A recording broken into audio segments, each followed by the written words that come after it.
Oi, gente, eu sou Ailton Cerqueira e acompanho vocês a partir de agora nesse nosso curso de produção textual na educação escolar. Essa nossa disciplina ela vai tratar sobre a redação oficial que faz parte da nossa vida. A gente sabe, por exemplo, que a redação oficial ela tem um valor muito grande porque ela faz parte do dia a dia da rotina de quem trabalha com escola. Você está produzindo ofícios, memorandos, atas, e isso é muito importante que seja bem feito, que esteja de acordo com a norma culta da língua portuguesa. E aí a grande missão dessa nossa disciplina é fazer você refletir um pouquinho sobre essas nossas práticas. A gente sabe que o primeiro elemento diz respeito à leitura, né? A leitura ela é fundamental para que a gente possa ter uma escrita plena, uma escrita eficiente. E eu convido você a participar dessa nossa disciplina com esse olhar, com essa dedicação. Nós vamos ler bastante, tá? Eu sei que você tem uma rotina muito já cansativa, muitas vezes com atividades mais diversificadas, mas a gente sabe do valor da leitura, a gente sabe o quanto a leitura é importante. Na nossa tela, você vai observar aí quais são os tópicos dessa nossa primeira unidade.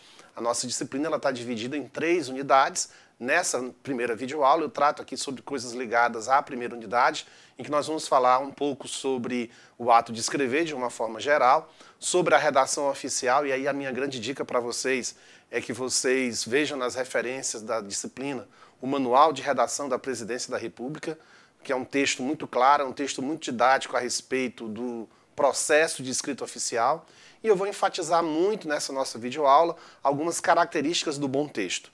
São características que não são exclusivas do texto oficial, mas que podem ser aplicadas e que devem, na verdade, ser aplicadas a qualquer tipo de situação de escrita. Nós vamos falar sobre coerência, nós vamos falar sobre clareza, sobre precisão, sobre a concisão, sobre a objetividade e, acima de tudo, da correção, que é a obediência ao padrão da norma culta da língua portuguesa, ok? Então vamos lá. Eu convido você agora a realmente começar esses nossos estudos sobre a redação oficial, tá?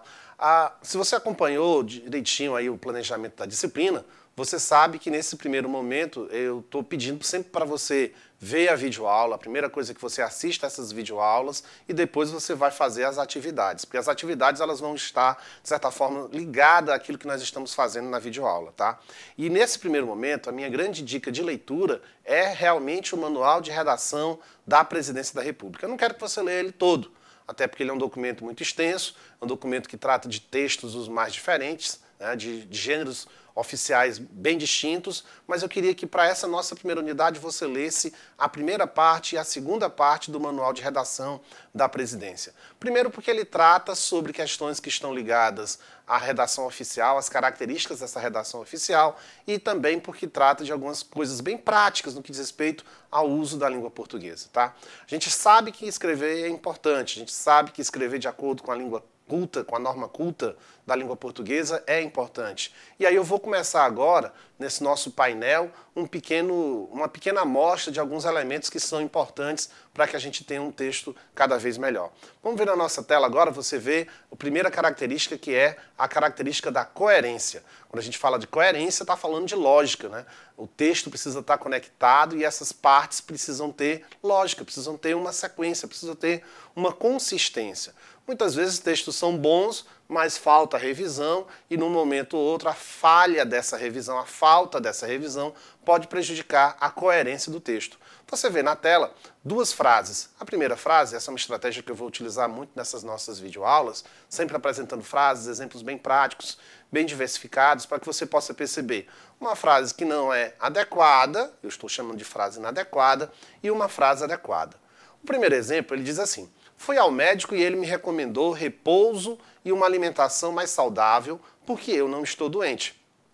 Observe que essa frase ela não tem problemas de ortografia, ela não tem problema de pontuação, ela não tem nenhum grave problema de coisas que estão mais ligadas à sintaxe ou à própria morfologia da língua portuguesa. Mas ela tem um problema de coerência. E qual é o problema de coerência? Ele é sutil. Ela não faz muito sentido. E você precisa perceber que isso acontece, às vezes, quando você coloca uma palavra indevida. Nesse caso aí, a palavra indevida foi a palavra porquê. Observe, fui ao médico, ele me recomendou repouso e uma alimentação mais saudável, porque eu não estou doente. Bom, mas se você não está doente, né, qual é a lógica disso? Por que ele recomendou repouso? Por que ele recomendou uma alimentação mais saudável? Isso não faz muito sentido, está faltando aí alguma informação. Na verdade, a melhor alternativa para essa redação é você substituir esse porquê e trocar esse porquê por um apesar. Veja a frase adequada. Na frase adequada, você tem a mesma estrutura, só trocando a conjunção. Deixou de ser uma causa, deixou de ser uma explicação e passou a ser uma oposição. Fui ao médico, ele me recomendou repouso e uma alimentação mais saudável, apesar de eu não estar doente. Enfim, essa segunda frase ela é coerente, porque ela diz, mesmo não estando doente, o médico pediu para que eu repousasse. O médico pediu para que eu tivesse uma alimentação mais saudável. Isso é o que faz sentido. A outra frase, ela apresenta uma lacuna, aquela primeira frase, você observa que ela apresenta uma lacuna no que diz respeito à coerência.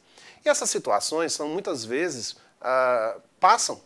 Quando você não tem uma revisão criteriosa, quando você, de repente, escreve apressado, fala de forma rápida, acaba trocando uma conjunção por outra, e essa troca de uma conjunção por outra pode ser uma troca que prejudica a lógica do texto, a organização das ideias e faz com que você tenha, de repente, um parágrafo ou um fragmento incoerente, ok? Então, fique muito atento à coerência, que é essa lógica entre as partes que constituem o texto. E procure sempre ler sobre as conjunções, não só sobre elas, mas elas são fundamentais no que diz respeito a essa situação de coerência. Uma outra informação, uma outra característica do bom texto, não só do texto oficial, mas dos textos em geral, diz respeito à clareza e à precisão. E aí eu coloco para você na sua tela duas frases que servem para que a gente possa observar o que é clareza, o que é precisão. Precisão é mais fácil a gente observar, né? Precisão é a exatidão, é aquela informação exata, dizer o que realmente precisa ser dito. A clareza é também uma expressão muito forte na construção de um texto, porque o texto precisa ser claro, precisa ser compreendido. Clareza e precisão são aliadas na redação oficial, nas atas, nos memorandos, né, nos ofícios e também em outras situações de comunicação. Aqui você vê na sua tela duas frases, seguindo aquela mesma estrutura de uma frase inadequada e de uma frase modificada. Observe a primeira frase. O senador Davi Luiz, esse senador é um senador hipotético para a gente não criar aí nenhuma polêmica, o senador Davi Luiz comentou hoje as mudanças que o governo fez na lei de doação de órgãos. E compare essa frase com uma segunda frase em que se diz o seguinte: o senador Davi Luiz disse hoje que as alterações propostas pelo governo na lei de doação de órgãos anulam todas as vantagens e avanços das mudanças da legislação. Compare as duas frases. Perceba que a primeira ela é superficial. Ela traz informações que são informações vagas, que não são informações precisas. Perceba que na primeira frase, essa que tem a expressão de parênteses, frase inadequada, ela diz assim, o senador comentou hoje as mudanças. O que é comentar as mudanças? Que mudanças o governo fez na lei de doação de órgãos? É uma frase incompleta, é uma frase superficial, no que diz respeito à informatividade. Faltou a essa primeira frase, clareza e precisão. Agora observe a segunda frase, que nós temos a informação mais clara, a informação mais precisa. O comentário que o senador fez a respeito dessas mudanças do que o governo fez na lei de doação de órgãos estão bem mais claros na segunda frase. Observe a frase modificada que diz assim, o senador Davi Luiz disse hoje que as alterações propostas pelo governo anulam todas as vantagens e avanços. Então o que o senador faz é uma crítica. Ele está criticando as modificações propostas pelo governo. E assim você percebe que a segunda frase é uma frase mais clara, mais precisa. Tá? Vamos fazer mais uma vez esse exercício de clareza e precisão? Vamos olhar agora na sua tela mais um par de frases para que a gente possa exercitar essa situação. Observe a primeira frase que diz assim, a Comissão de Assuntos Sociais, essa também é uma frase hipotética, a Comissão de Assuntos Sociais reuniu-se hoje de manhã para analisar e votar vários projetos. Você consegue perceber o que é vago? O que é impreciso nessa frase? Reuniu-se hoje de manhã para analisar e votar vários projetos. Quais projetos? Que reunião foi essa? Tratava de quê? Observe a segunda frase, como ela tem mais clareza, como ela tem mais exatidão, como ela tem aquilo que a gente chama de precisão. Na segunda frase, que é uma frase jornalística, mas a partir dessa frase jornalística você consegue produzir também no seu texto, né? Levar a clareza e a precisão ao seu texto. A segunda frase ela é mais clara, a segunda frase é mais precisa. Observe os detalhes. A Comissão de Assuntos Sociais aprovou agora há pouco o projeto de lei que garante às empregadas domésticas todos os direitos trabalhistas da CLT. Comparando com a primeira, que falava apenas de analisar e votar vários projetos, você observa que essa segunda frase diz que o projeto é de garantir às empregadas domésticas dos direitos trabalhistas da CLT. Ok? Então vamos lá. Vamos ver uma outra característica dos bons textos, características que você deve aplicar na sua redação oficial. Observe, para finalizarmos esse tópico de clareza e precisão, observe essa situação que diz respeito à ambiguidade. Ambiguidade pode ser muito interessante em alguns outros ambientes. Ambiguidade pode ser legal na letra de uma música, ambiguidade pode ser interessante numa publicidade, porque necessariamente a ambiguidade não precisa ser um vício de linguagem, ela pode ter um valor interessante.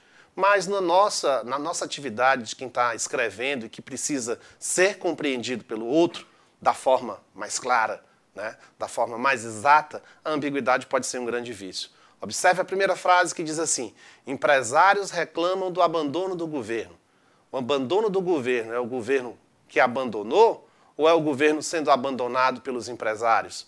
Eu não consigo entender. Então, às vezes você coloca uma palavra, um de, numa determinada estrutura e essa frase pode pode ter uma ambiguidade por causa disso. O abandono do governo é o governo abandonando ou é o governo sendo abandonado? E assim você vai observando outras frases que não são tão claras, que não são tão precisas, por causa de uma preposição, por causa de um pronome. Lê o teu material, a tua apostila da nossa disciplina, ela fala com detalhes sobre pronomes, sobre preposições, sobre o valor dessas estruturas na hora de construir um texto, na hora de se obter essa clareza e essa precisão. E aí observa a segunda frase, que ficou bem mais clara. Em vez de escrever abandono do governo, observe que na segunda frase você tem assim: os empresários pedem ao governo mais atenção. Então ficou claro que o governo abandonou os empresários. Os empresários estão pedindo ao governo mais atenção. Ok? Fechamos esse tópico de clareza e de precisão e vamos passar agora para uma outra situação bem valiosa, que é a situação de concisão e objetividade. Quando a gente fala de concisão, talvez esse termo seja um pouquinho mais complexo. Concisão significa dizer o contrário do prolixo. Bom, é uma outra expressão complexa, né? Então assim, prolixo é quando você fala demais, quando você enrola, sabe aquela pessoa que fica na fala, enrolando e que não vai direto ao ponto, que não vai direto ao assunto? Essa é a pessoa prolixa. E o contrário da prolixidade é a concisão. A pessoa concisa é aquela pessoa sintética, é aquela pessoa que diz o que deve ser dito na quantidade exata de palavras. É claro que você também não pode ser monossilábico, né? Quando você de repente está falando, quando está escrevendo, diz, bom, eu não posso usar isso de uma forma exagerada, dizer, não, só escrevi essas 5 linhas, 10 linhas, porque eu sou extremamente conciso. Não, você tem que ter a clareza, a precisão que a gente falava agora há pouco, mas também não precisa ficar enrolando, não precisa ficar gastando palavras desnecessariamente. Vamos fazer aquele velho joguinho de olhar uma frase original e uma frase modificada? Na primeira frase, você vê uma estrutura que diz assim: a posição do governo brasileiro é de que esgotem todas as possibilidades de negociação para que se alcance uma solução pacífica. Então, quando você lê essa frase, você vê a quantidade de palavras e ela não tem aí o que a gente chama de objetividade, principalmente se compararmos com a segunda frase.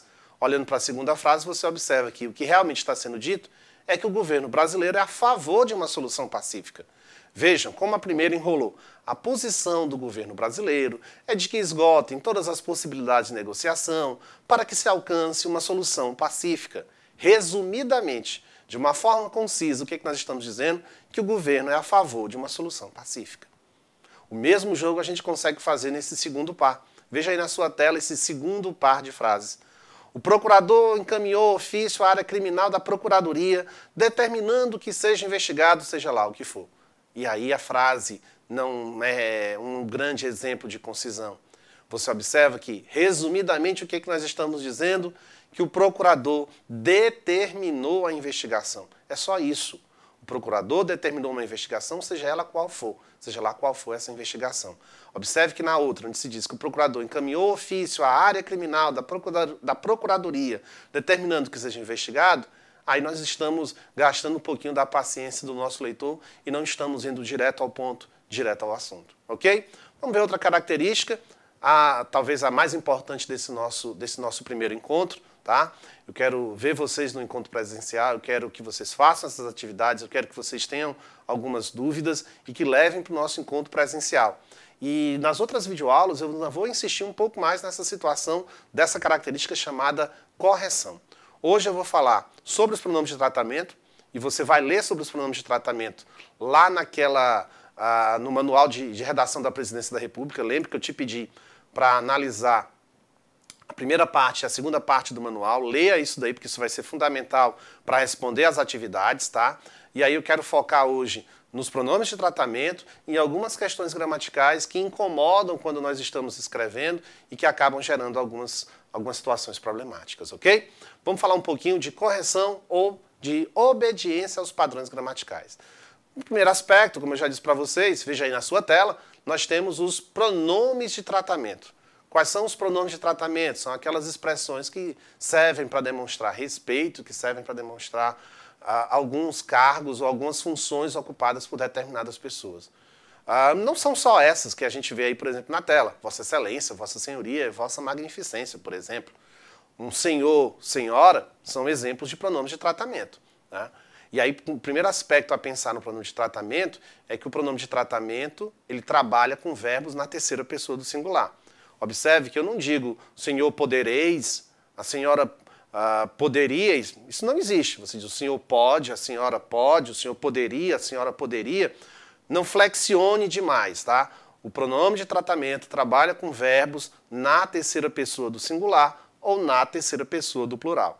Falando especificamente desses que fazem parte da nossa atividade de redação oficial, né, dos ofícios, dos memorandos, das atas, a gente tem, por exemplo, situações em que Vossa Excelência, Vossa Senhoria, Vossa Magnificência são expressões bem comuns. E aí eu chamo a atenção dessa primeira frase que você vê aí na tela. O cargo e a função ocupada pelo destinatário da correspondência irá determinar o pronome de tratamento e o vocativo a ser empregado, tá? Vossa Excelência é uma situação típica, por exemplo, de quem ocupa cargos do Poder Executivo, seja lá o Executivo Federal, Executivo Estadual, Executivo Municipal, tá? Vossa Senhoria é uma expressão para outros cargos em gerais. Vamos ver aqui na tela uma outra situação em que você, por exemplo, sobre o Vossa Senhoria, tem algumas informações bem claras que são bem úteis. Veja só, na sua tela. Quando o documento é dirigido a alguma autoridade ou chefia do governo ou de empresas particulares, menciona-se o cargo após a palavra senhor. Senhor presidente, senhor diretor. Vamos imaginar que você na sua escola está fazendo um documento para encaminhar para uma emissora de televisão. Você quer visitar, quer agendar uma visita dos seus alunos, da sua escola, aos estúdios da emissora de televisão. Então você vai falar com o diretor de jornalismo de uma emissora de televisão. Você não vai utilizar excelência. Ele não ocupa cargo do Poder Executivo. Então você vai utilizar expressões como diretor ou coordenador, se for algum coordenador de alguma emissora, mas normalmente para o diretor. Senhor diretor de jornalismo, senhora diretora de jornalismo. Tá?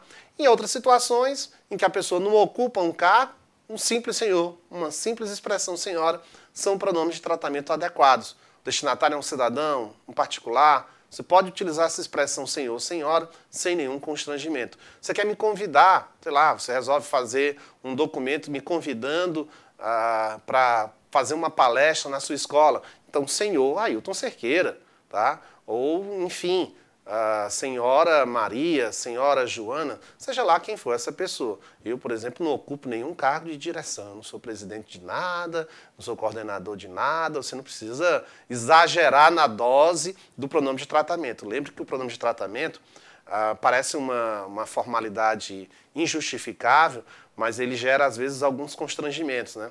As pessoas, muitas vezes, a gente tem que pensar assim, você não está escrevendo simplesmente por escrever, você está escrevendo para quem? O que você quer com essa situação? Às vezes, a má escolha no pronome de tratamento já pode criar uma má impressão e, de repente, não ter o objetivo do texto atendido, né? Seja ele lá que texto for, seja lá que função for dessa pessoa. Ok? Mas vamos dar um tempinho agora nessa história de pronome de tratamento. A gente já entra numa reta final da nossa aula. Nós vamos passar para uma última parte que diz respeito à obediência à norma culta mesmo, alguns aspectos gramaticais que eu quero enfatizar aqui nesse nosso primeiro encontro, nessa nossa primeira videoaula, para a gente observar na construção dos nossos textos, ok? Então, fique atento com relação às questões ligadas à concordância verbal e concordância nominal. A concordância verbal e a concordância nominal são duas criaturas maravilhosas para o texto, mas são duas criaturas que podem representar algumas dificuldades. Por exemplo, a concordância verbal, ela é uma criatura que, às vezes você pega um livro, pega uma gramática, você tem muitas observações, às vezes você pede até a paciência para estudar a concordância verbal, né, ou a concordância nominal. Mas de uma forma bem sintética, eu posso dizer para vocês o seguinte: concordância verbal é: observe o sujeito e veja que esse sujeito vai determinar como o verbo vai ficar. Sujeito no singular, verbo no singular. Sujeito no plural, verbo no plural. Um exemplo dessa situação é muito comum, por exemplo, nas situações de frases indiretas ou de frases invertidas, em que a gente não observa bem essa situação. Vamos dar uma olhadinha na tela, na próxima tela? Veja aí a próxima tela. A ordem inversa, que é uma coisa que às vezes a gente não percebe quando está escrevendo, ela atrapalha muito a construção de um determinado texto. Veja só que a ordem inversa dessa frase: inicia nesta segunda-feira as aulas do primeiro semestre. Isso é uma situação bem comum na fala, na escrita, em que o sujeito está no final e esse sujeito está no plural e você lá começou a frase com o verbo no singular. Como foi aquela regrinha que eu falei agora há pouco para você? Sujeito, onde quer que esse sujeito esteja, no início da frase, no meio da frase ou no final da frase, ele determina como é que o verbo vai ficar. Às vezes, a melhor dica talvez seja a gente pensar assim: às vezes é melhor usar a ordem direta e não a ordem inversa. As aulas do primeiro semestre iniciam nesta segunda-feira. Observe que fica muito mais fácil. Se você começa a frase com o sujeito, as aulas do primeiro semestre iniciam, você faz uma associação mais clara entre aulas iniciam. Naquela frase invertida, que você observa aí na sua tela, inicia nesta segunda-feira as aulas do primeiro semestre, você colocou uma inicia no singular, mas as aulas é uma expressão que está no plural. E aí não tem a concordância, tá?